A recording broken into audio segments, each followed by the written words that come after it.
ลดลงทุกวันแต่รับประกันความคุ้มครองเหมือนเดิมตลอดปีต่อพรบแค่ปีละครั้งอุ่นใจราคาก็ไม่แพงดีค่ะงั้นพรุ่งนี้ฉันช่วยนับและพรบของรถคุณล่ะครับเหลืออีกกี่วัน365วันให้ความสำคัญกับพรบด้วยความปรารถนาดีจากสำนักงานคปภ.สายด่วนประกันภัยโทร1186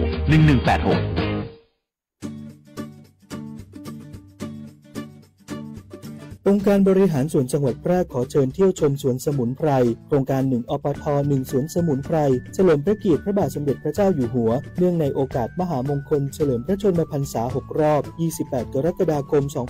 2567แหล่งองค์ความรู้เกี่ยวกับสมุนไพรท้องถิ่นแหล่งศึกษาเกี่ยวกับสรรพคุณของสมุนไพรท้องถิ่นและเป็นพื้นที่เพื่อการอนุรักษ์สมุนไพรท้องถิ่นอย่างยั่งยืนพร้อมสัมผัสโอโซนธรรมชาติของจังหวัดแพร่ดื่มด่ำบรรยากาศเย็นสบายที่ห้อมล้อมไปด้วยต้นไม้นานาพันธุ์ที่ถ้ำผานางคอยตำบลร้องกวางอำเภอร้องกวางจังหวัดแพร่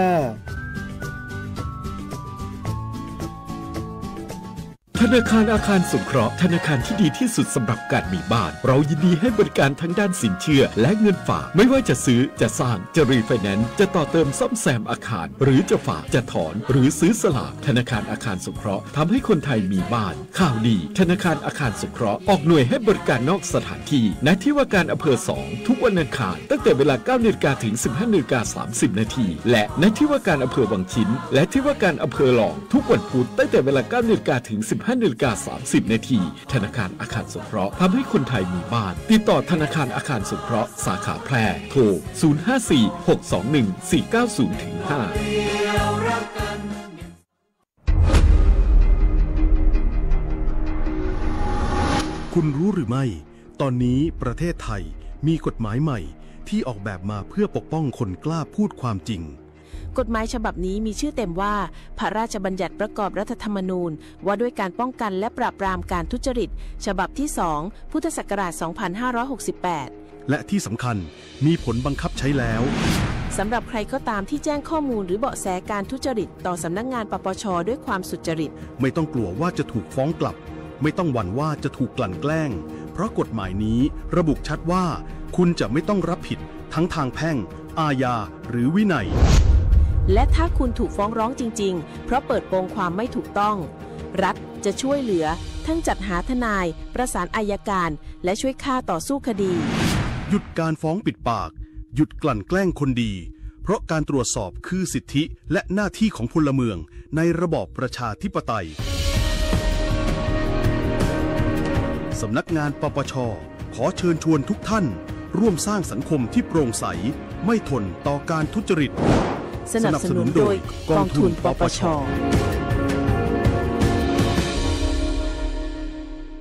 พบเห็นการทุจริตแจ้งสายด่วนปปช.โทร1205เป็นอะหยังเนี่ยนาเศร้านาหมองกึดนักกะจะบอกคือกึดนักได้จะได้หรอก็เรื่องหนี้เรื่องสินเนี่ยมันกวนใจมันหาตังออกบ่ได้เนี่ยเอ้าเลยอย่างบอกไปลองปรึกษากองทุนฟื้นฟูและพัฒนาเกษตรกรพอได้ขึ้นทะเบียนเป็นสมาชิกกองทุนไว้กอแน่ถ้าจะยังบ่ฮู้แน่ก็ถ้าเป็นสมาชิกแล้วมีหนี้ในระบบเกี่ยวกับการเกษตรก็สามารถยื่นขอขึ้นทะเบียนหนี้กับสำนักงานกองทุนฟื้นฟูและพัฒนาเกษตรกรสาขาแปรได้เขาจะให้คำปรึกษาแล้วก็ช่วยแก้ไขปัญหาหนี้สินของเกษตรกรด้วยนะโอ้มันมีจีอี้ตัวอีมีเหมือนกันนะเฮาไปสมัครเข้าองค์กรหรือจัดตั้งกลุ่มใหม่รวมกันบ่น้อยกว่า50คนก็ได้แล้วก็ไปขอรายละเอียดยื่นเสนอแผนและโครงการเพื่อฟื้นฟูและพัฒนาอาชีพของเฮา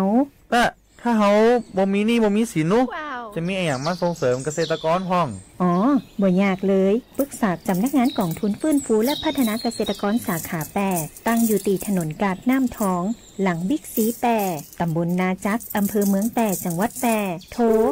054-534-381เกษตรกรติดไปติดต่อบ่ได้เสียค่าใช้จ่ายใดๆทั้งสิ้นเด้อ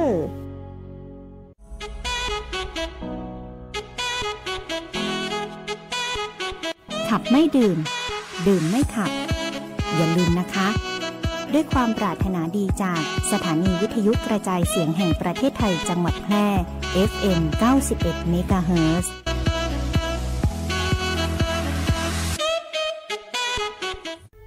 พระบาท ทสมเด็จพระเจ้าอยู่หัวทรงพระกรุณาโปรดเกล้าโปรดกระหม่อมพระราชทานผ้าพระกฐินตามที่กรมประชาสัมพันธ์ขอพระราชทานไปทอดถวายยังวัดพระสิงห์จังหวัดเชียงรายในวันเสาร์ที่ 25 ตุลาคมนี้เวลา 9:30 น.ขอเชิญพุทธศาสนิกชนร่วมงานทอดกฐินพระราชทานและร่วมทำบุญเพื่อถวายเป็นพระราชกุศลได้ที่บัญชีกฐินกรมประชาสัมพันธ์ธนาคารกรุงไทยเลขที่ 068 0060 154คุณกำลังฟังสวท.แพร่ FM 91 MHz ที่นี่สถานีวิทยุกระจายเสียงแห่งประเทศไทยจังหวัดแพร่ส่งกระจายเสียงด้วยระบบ FM สเตอริโอมัลติเพล็กซ์ความถี่ 91 เมกะเฮิรตซ์จากนี้ไปติดตามรับฟังรายการแพร่สารฝันพลังใจโดยเครือข่ายดีเจ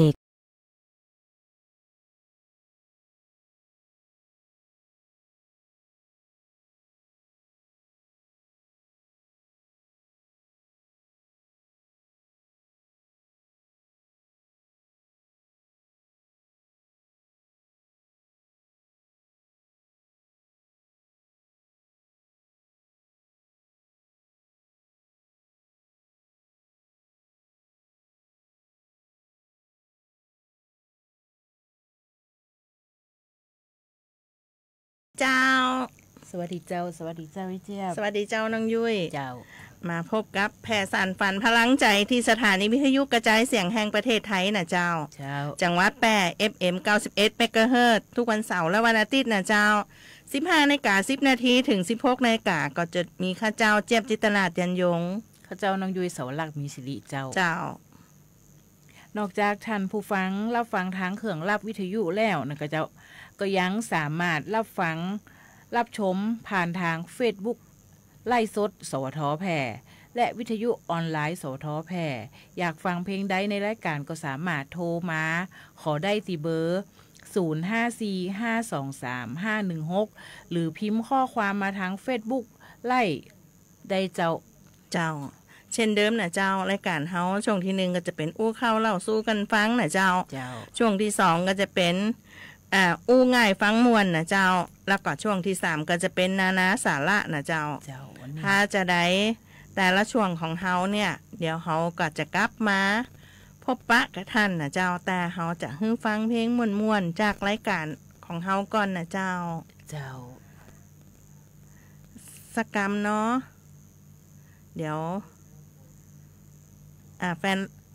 นรายการโทรมาขอเพลงเฮาน่ะเจ้าเดี๋ยวเฮาก็จะเปิดให้เลยน่ะเจ้ารอรับฟังได้เลยน่ะเจ้า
สารหน้าหู้อู้ม่วนจวนฟังในช่วงอู้ข่าวเล่าสู่กันฟังเจ้ากลับมาสู่ช่วงอู้ข่าวเราสู่กันฟังนะเจ้าสวัสดีทักทายแฟนรายการทุกท่านนะเจ้าทั้งเพื่อนที่กรุงเทพทั้งเพื่อนที่แป้นะเจ้าทักทายกันเนาะเจ้าอยู่ตังใดก็ทักทายกันมาได้นะเจ้า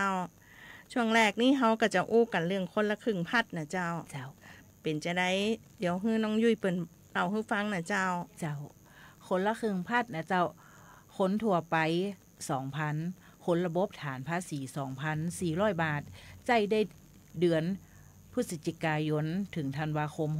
68แบ่งเป็น3กลุ่มเฮามาเล่ากันเพราะก่อนที่จะบอกวันที่จะ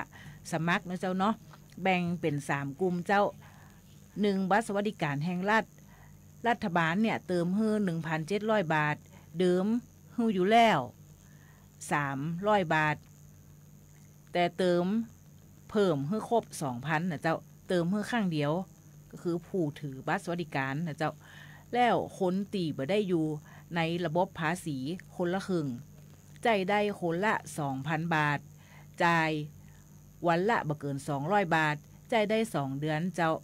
พฤศจิกาถึงธันวา2568แล้วคนที่อยู่ในระบบภาษีเจ้าคนละครึ่งจ่ายได้คนละ 2,400 บาทจ่ายวันละบ่เกิน200 บาทเจ้าจ่ายได้2เดือนพฤศจิกาถึงธันวาเจ้าจากคนละครึ่งนะเนาะเขาก็มาเบี้ยผู้สูงอายุนะเจ้าสุมาแต่มันมีวันหลงอันนี้โอเคจ้ะก็คือวันที่7ตุลาเนี่ยคนละครึ่งพัดเนี่ยเข้าคณะรัฐมนตรีเจ้า15ตุลาถึง15เนี่ยนะเจ้าเปิดให้ร้านค้าทั่วไปเนี่ยลงทะเบียน20ถึง26ตุลาเปิดให้ประชาชนลงทะเบียนผ่านแอปเป๋าตังเจ้าและวันที่29ตุลาถึงเริ่มจ่ายได้เจ้า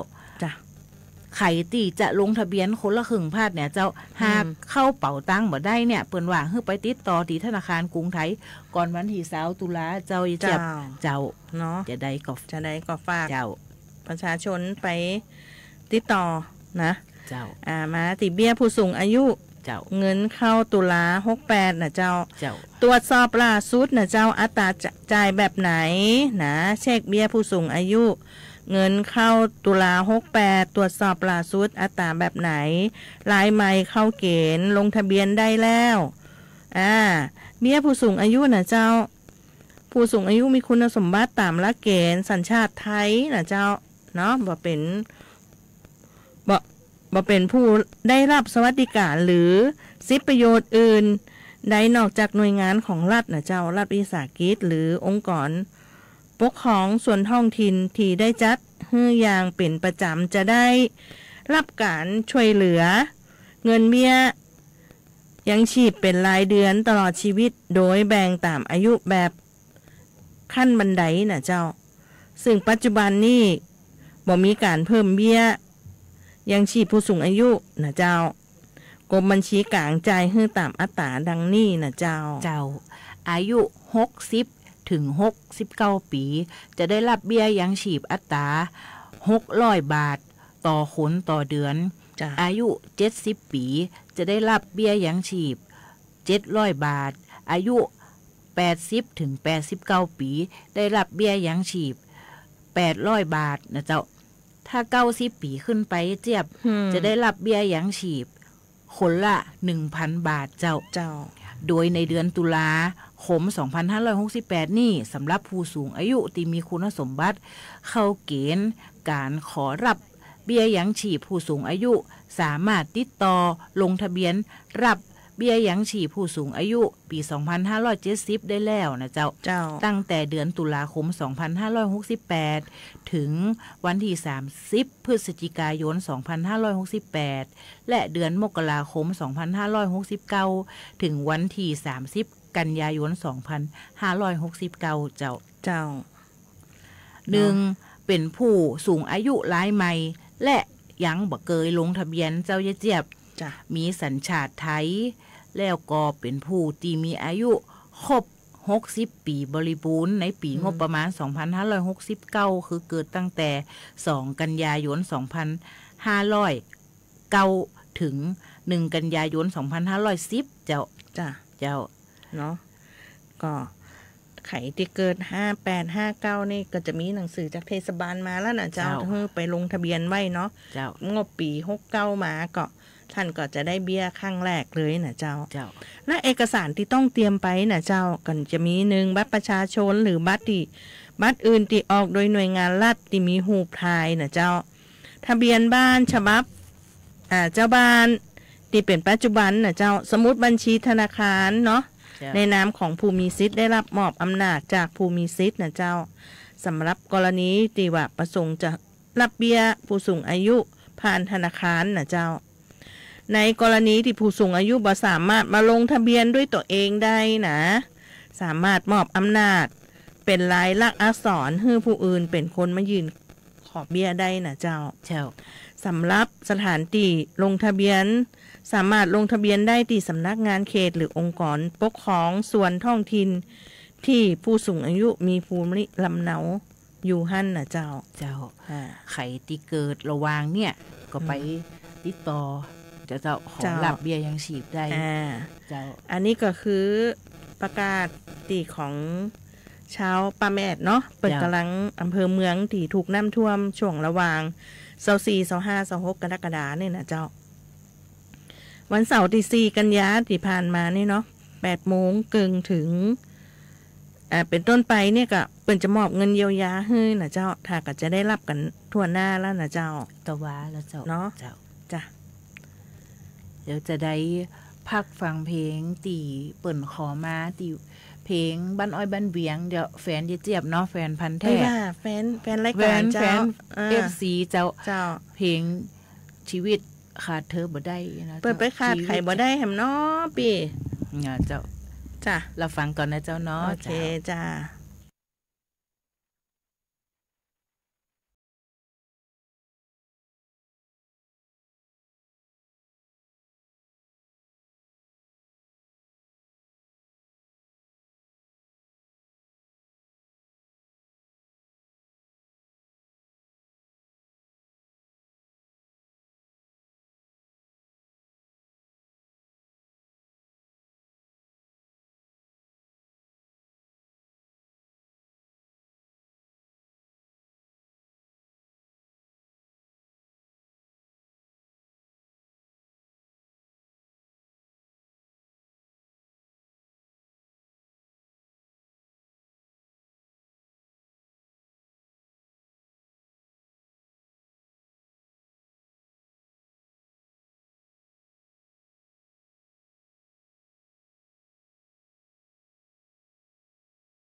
จังหวัดแพร่ขอเชิญสร้างบารมีเสริมมงคลชีวิตตามเส้นทางท่องเที่ยวนมัสการพระธาตุพันปีสักการะพระธาตุช่อแฮพระธาตุดอยเล็งพระธาตุสิงหอุตรนครพระธาตุสีชุมพระธาตุหลวงชัยช้างค้ำพระธาตุหัวควงพระธาตุปงสนุกพระธาตุพระร่วงพระธาตุปูแจพระธาตุแหลมลี่พระธาตุขวยปูพระธาตุจอมแจ้งพระธาตุเนิ้งพระธาตุไหสร้อยและพระธาตุห้วยอ้อสายมูห้ามพลาดไปเคาะระฆังให้ดังระเบิดให้ชีวิตสุดบันเจิดปังปังปังสาธุเที่ยวแพร่เที่ยวสนุกได้ความสุขทุกฤดูคนแพร่นี้ใจงาม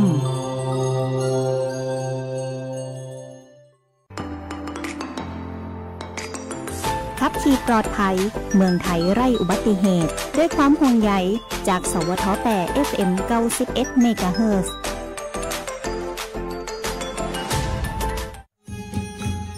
ในนามของจังหวัดแพร่ขอเชิญชวนพุทธศาสนิกชนเข้าร่วมงานประเพณีกินสงาดหลวงจังหวัดแพร่ในวันพุธที่ 15 ตุลาคม 2568 เริ่มตั้งแต่เวลา 9 นาฬิกาเป็นต้นไปณ วัดพระบาทมิ่งเมืองวรวิหารกิจกรรมประกอบด้วยขบวนแห่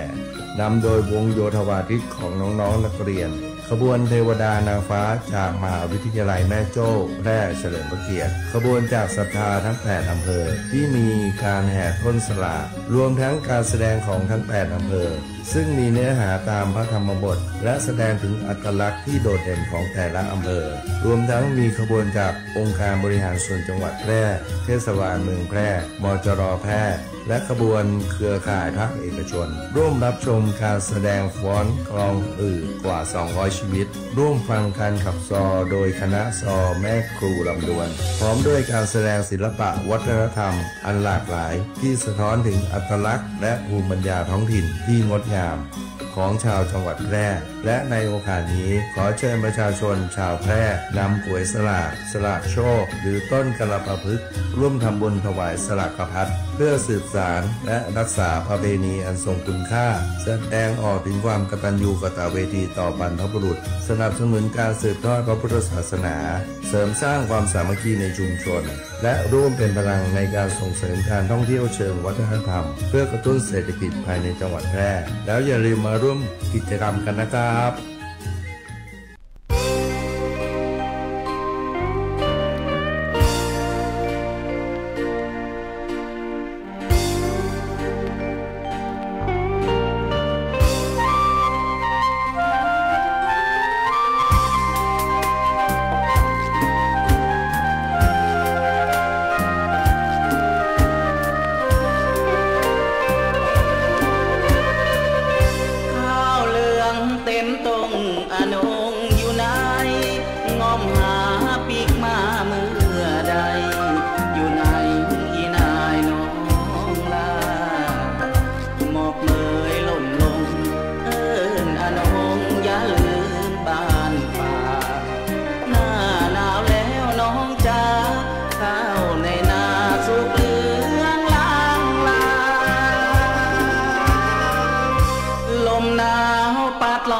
คอยน้องคืนนา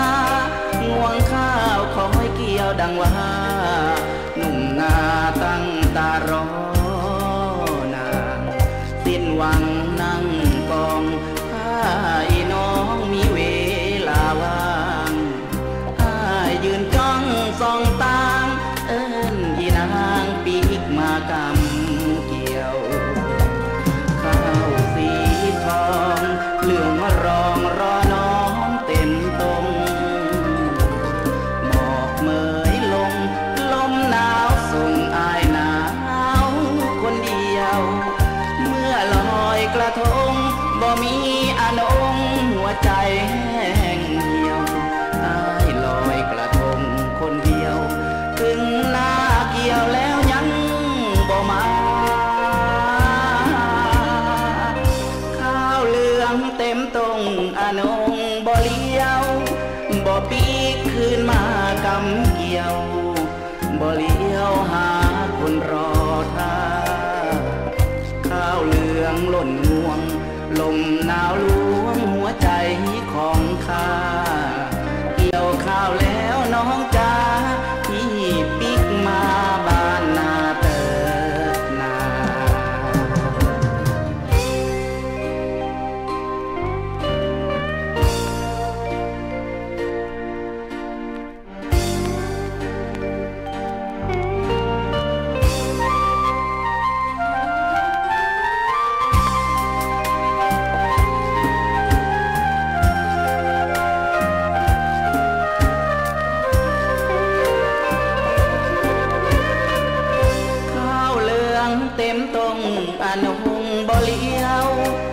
ปีคืนมากำเกี่ยวบ่เลี้ยวหาคนรอท่าข้าวเหลืองหล่นงวงลมหนาวลวงหัวใจของข้าเกี่ยวข้าวแล้วน้องจ้าที่ปิกมาบ้านนาเตอนา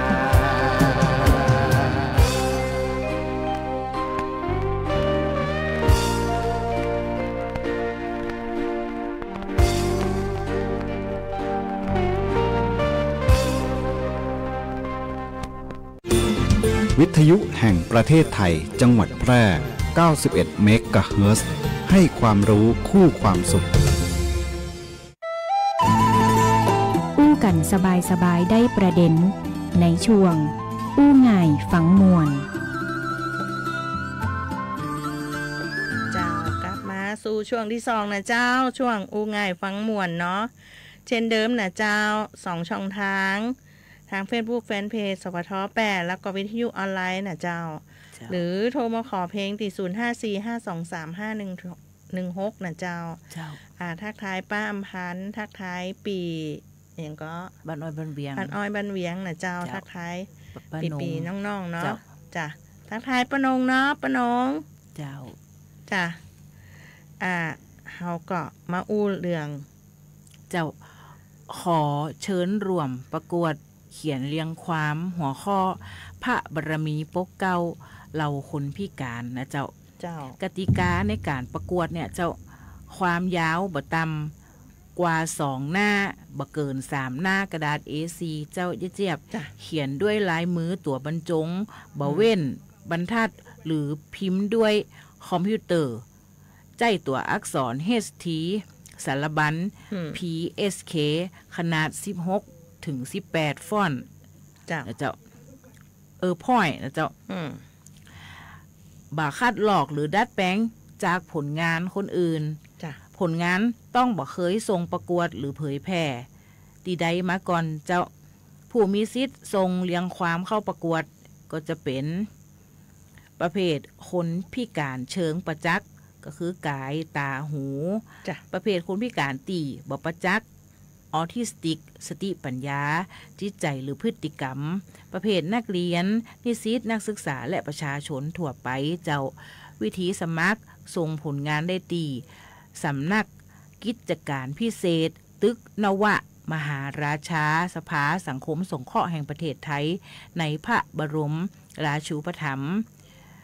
257ถนนราชวิถีแขวงทุ่งพญาไทเขตราชวิถีกรุงเทพมหานคร10400นะเจ้ากรณีส่งทางไปรษณีย์จะถือวันประทับตาไปรษณีย์เป็นสำคัญนะเจ้าส่งผลงานผ่านทางอีเมลก็ได้เจ้าหรือจะโทรสอบถามนะเจ้าได้ตี02-354-7533หรือ0898963316คุณอัญยาขวัญสุขเจ้ารางวัลที่จะได้รับก็คือรางวัลที่1เงินรางวัล 8,000 บาทพร้อมเกียรติบัตรรางวัลที่2เงินรางวัล 6,000 บาทพร้อมเกียรติบัตรรางวัลที่3เงินรางวัล 4,000 บาทพร้อมเกียรติบัตรรางวัลชมเชยเงินรางวัล 2,000 บาทพร้อมเกียรติบัตรเจ้ารางวัลแยกตามประเภทผู้มีสิทธิ์ทรงเรียงความเข้าประกวดเจ้าจ้ะเนาะถ้าจะได้ก็โทรไปได้ที่089เจ้า896-3316นะเจ้าที่คุณอนัญญาขวัญสุขนะเจ้าสำนักงานกิจการพิเศษตึกนวมหาราชสภาสังคมสงเคราะห์แห่งประเทศไทยนะเจ้าหยุดปฏิบัติหยุดการเลือกปฏิบัติต่อคนพิการนะเจ้าเนาะมีความอาจจะได้นิยามก็คือกรอบกฎหมายนะเจ้าการเลือกปฏิบัติฐานความพิการแบ่งแยกกีดกันหรือปฏิบัติบ่เท่าเทียมนะเจ้าเพราะเหตุแห่งความพิการรวมถึงการบ่จัดซื้ออำนวยความสะดวกหรือ สมเหตุสมผลนะเจ้าถือเป็นการเลือกปฏิบัติต่ออนุสัญญานะเจ้า CRPD นะเจ้ามาตรา2หรือมาตรา5นะเจ้ารูปแบบนะเจ้ารูปแบบการเลือกปฏิบัติมี4ประเภทนะเจ้าตรงไปตรงมาเนาะปฏิเสธรับเข้าทำงานเพราะเป็นคนพิการโดยตรงนี่เจ้าคนพิการมักจะโดนปฏิเสธนะแล้วก็โดยอ้อมนะเจ้าตั้งกฎที่ดูเป็นกลางแต่กระทบคนพิการมากกว่าเช่นกำหนดต้องเดินขึ้นบันไดเท่านั้นนะอย่างคนพิการที่เปิ้นนั่งวีลแชร์เปิ้นก็บ่สามารถขึ้นได้เนาะเจ้าคุกคามหรือดูหมิ่นน่ะเจ้าคำพูดหรือพฤติกรรมที่สร้างบรรยากาศบ่เป็นมิตรเพราะความพิการน่ะเจ้าเนาะบางทีเฮาไปถามไอ้หยังก็อู้สัตว์อู้ขวางใส่เฮานี่นะเจ้าการไม่จัดนี่นะคือบ่ปรับงานเวลาสื่อทางเข้าออกที่จำเป็นทั้งที่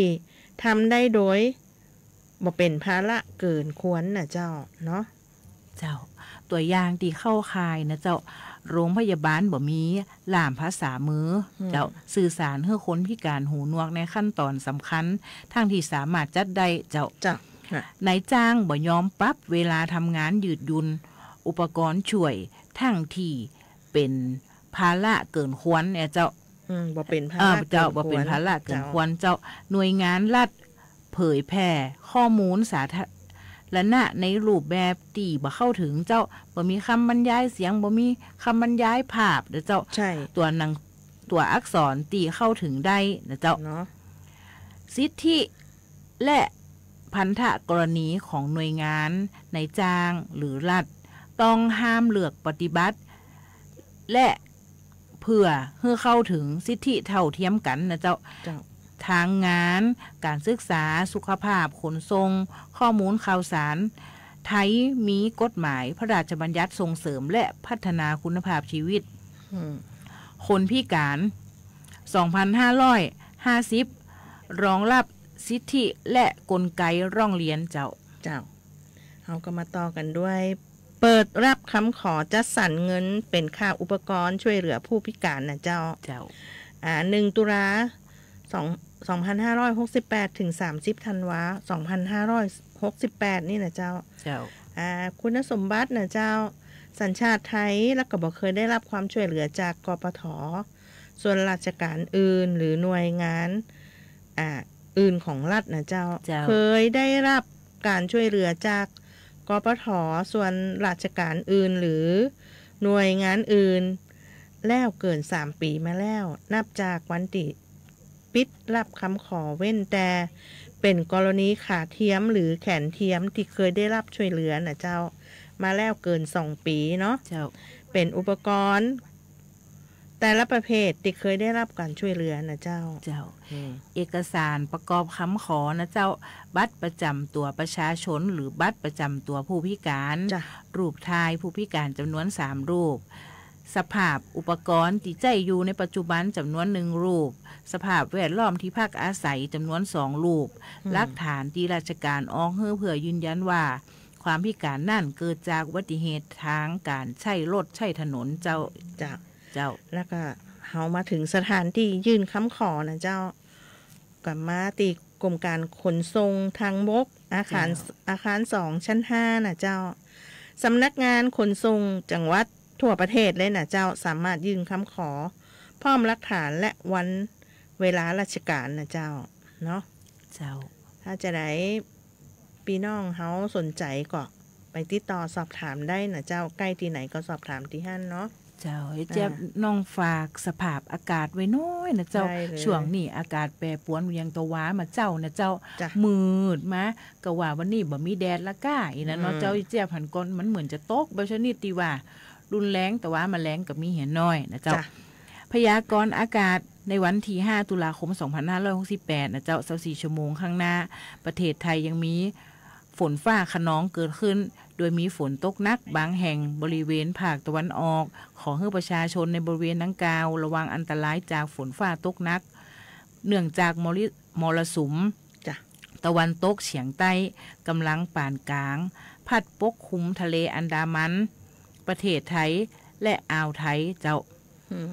สำหรับบริเวณทะเลอันดามันตอนบนมีคลื่นสูง 1-2 เมตรส่วนทะเลอันดามันตอนล่างและอ่าวไทยมีคลื่นสูงประมาณ1 เมตรบริเวณที่มีฝนฟ้าคะนองเนี่ยสูงกว่า2 เมตรเจ้าชาวเรือก็ขอให้เดินทางด้วยทางเรือโดยความระมัดระวังนะเจ้าอันหนึ่งพายุไต้ฝุ่นแมดโมเนี่ยนะเจ้าบริเวณทะเลจีนใต้ตอนบนกำลังเคลื่อนตัวทางทิศตะวันตกค่อนข้างค่อนมาทางเหนือเล็กน้อยเนี่ยคาดว่าจะเคลื่อนขึ้นฝั่งบริเวณมณฑลกวางตุ้งทางตอนใต้ของประเทศจีนในบ่ายวันที่5นะเจ้าหลังจากนั่นก็จะออนนะเจ้าโดยพายุนี่นะเจ้าบ่เคลื่อนเข้าสู่ประเทศไทยเจ้าอีเจียบเจ้าดีเนาะเจ้าภาคเหนือก็จะมีฝนฟ้าคะนอง30%ของพื้นที่ส่วนมากจะเป็นบริเวณแม่ฮ่องสอนเจียงใหม่ตากกำแพงเพชรพิจิตรพิษณุโลกเพชรบูรณ์เจ้าเนาะเดี๋ยวเอาติเปิลโคมาขอเพลงเนาะเขาขอให้ฟังสัก2 เพลงเนาะแล้วก็กลับมาสู่นานาสาระนะเจ้าเราฟังเพลงได้เลยเจ้าจ้ะ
แบ่งกันปันความรู้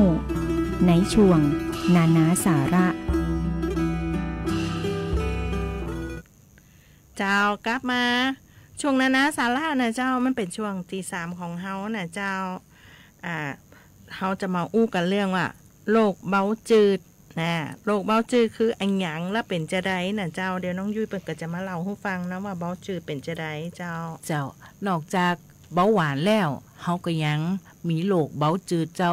กำลังมันได้หิน 2-3 วันนี่บ่ได้ก็เลยอยากจะเอามาเล่าให้ฟังนะเจ้าโรคเบาจืดก็คือโรคที่เกิดจากร่างกายสูญเสียการควบคุมสมดุลของน้ำว่าเจ้าส่งผลให้ผู้ป่วยปัสสาวะออกมามากกว่าปกติเจ้าสาเหตุที่พบได้บ่อยที่สุดคือความผิดปกติของต่อมไตสมองหรือสมองส่วนไฮโปทาลามัสจากสาเหตุต่างๆเช่นการติดเชื้อเจ้าเนื้องอกต่อมไตสมองการผ่าตัดหรือการบาดเจ็บบริเวณ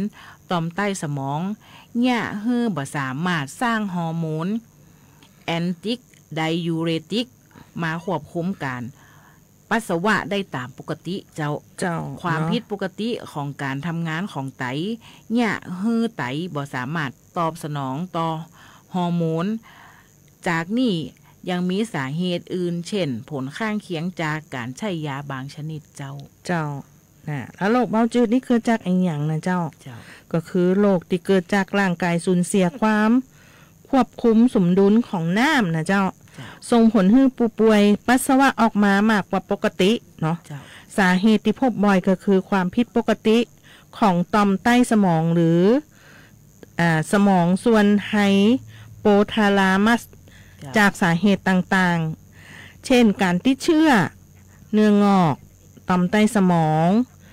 การผ่าตัดหรือการบาดเจ็บบริเวณต่อมไตสมองทำให้บ่สามารถสร้างฮอร์โมนแอนติไดยูเรติกนั่นนะเจ้ามาควบคุมการปัสสาวะได้ตามปกตินะเจ้าเนาะโรคเบาจืดนี่มีอาการเป็นอย่างไรเจ้าน้องยุ้ยเจ้าอาการก็จะเป็นปัสสาวะปริมาณมากและบ่อยผิดปกติเจ้าผู้ป่วยโรคเบาจืดเนี่ยมักจะปัสสาวะมากกว่า3 ลิตรต่อวันเจ้าบางหลายปัสสาวะมากกว่า10 ลิตรต่อวันเจ้าลักษณะปัสสาวะจะสีจางกว่าปกติเจ้ากระหายน้ำและดื่มมากผิดปกติเจ้ากระหายน้ำตลอดเวลาแม้ว่าจะดื่มน้ำไปแล้วในปริมาณที่มากก็ยังอยากกินน้ำอยู่นะเจ้าอ่อนเพลียปากแห้งคอแห้งเนื่องจากการสูญเสียน้ำกล้ามเนื้ออ่อนแรงเป็นตะคริวง่ายปวดหัวเวียนหัวหน้ามืดเจ้าก็ถ้าเกิดอาการเหล่านี้เนาะเราก็ควรพบแพทย์นะเจ้าน้องยุ้ยเนาะเสร็จมานี่เราก็มาดูเคล็ดลับอาหารต้านภูมิแพ้เนาะมันจะมีอะไรอย่างพ่องน้องยุ้ยมันจะมีมะเขือเทศเจ้าเป็นแหล่งของวิตามินซีเจ้าช่วยลดอาการหอบหืดจากภูมิแพ้เจ้ากระเทียมนี่มีสารคุณสมบัติเป็นยาปฏิชีวนะสามารถทำลายเชื้อแบคทีเรียป้องกันหวัดและกระตุ้นระบบภูมิคุ้มกันได้นะเจ้าแล้วก็ผักโขมเจ้าอุดมไปด้วยแมกนีเซียมเป็นสิ่งที่คาดบ่ได้สำหรับคนที่อยากห่างไกลโรคภูมิแพ้เจ้าแครอทนะเจ้ามีสารต่อต้านอนุมูลอิสระและก็วิตามินซีนะเจ้าช่วยป้องกันและทำให้เกิดอาการภูมิแพ้ดีขึ้นนะเจ้าเมล็ดทานตะวันมีวิตามินอีสูงช่วยลดการตอบสนองของร่างกายต่อสารที่ก่อคือเกิดโรคภูมิแพ้เจ้า